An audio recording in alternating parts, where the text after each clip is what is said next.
Hi, welcome. Shout out to my assistant Vanessa who helped me put this together today. It's become one of the most debated and sometimes misunderstood words in American politics.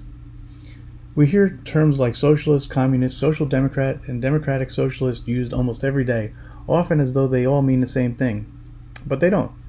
So what exactly is a democratic socialist? What do democratic socialists believe? How is democratic socialism different from communism or the social democratic systems found in countries like Sweden and Denmark? And why has the idea become such an important part of the political conversation in the United States? Welcome to the VIGG Archive.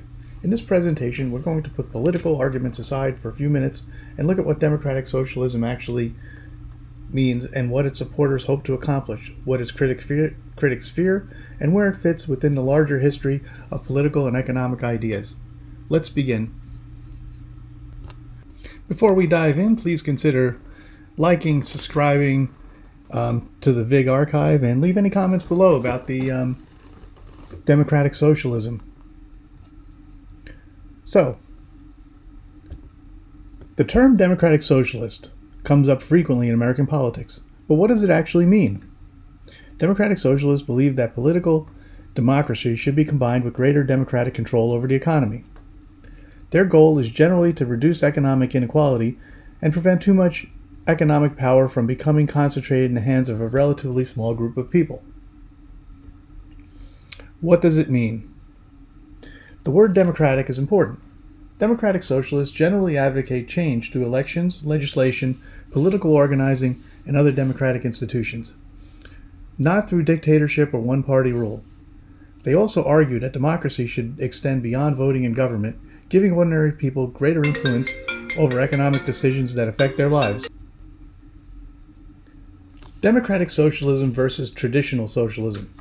Socialism is generally a very broad political tradition, so there's no single form of socialism. Democratic socialists specifically emphasize political freedom, competitive elections, civil liberties, and democratic government. This distinguishes them from the authoritarian socialist and communist governments of the 20th century, where political opposition and individuals' freedom were often severely restricted.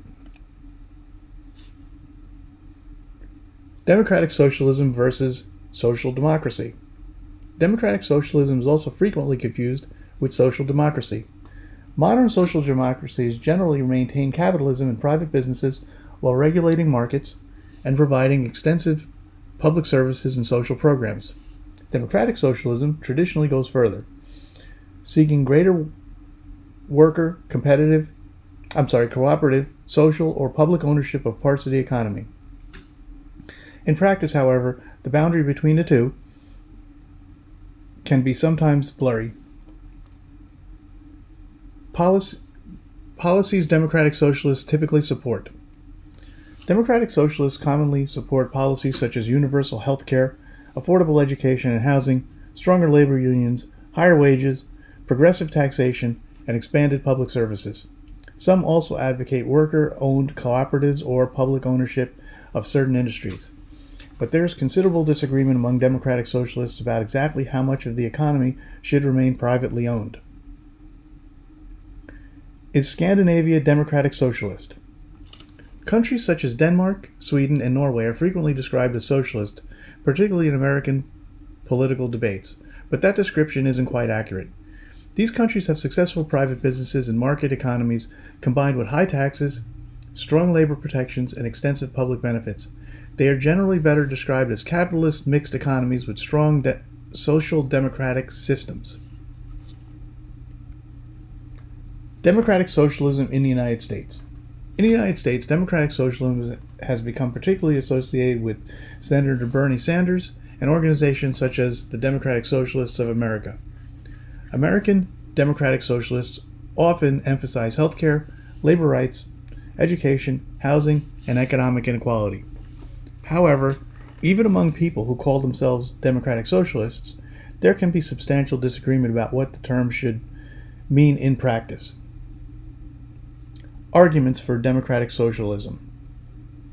Supporters argue that democracy can be weakened when enormous amounts of wealth and economic power become concentrated among a relatively small number of individuals and corporations. They believe necessities such as healthcare, education, and housing should not depend entirely on a person's ability to pay. From this perspective, greater economic democracy can actually increase individual freedom rather than restrict it.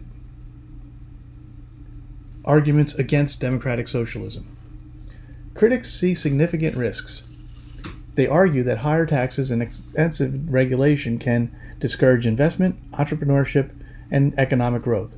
They also warn that transferring too much economic responsibility to government can create bureaucracy, inefficiency, and another concentration of power, this time in the state. For critics, competitive markets and private ownership are important protections for both prosperity and individual freedom.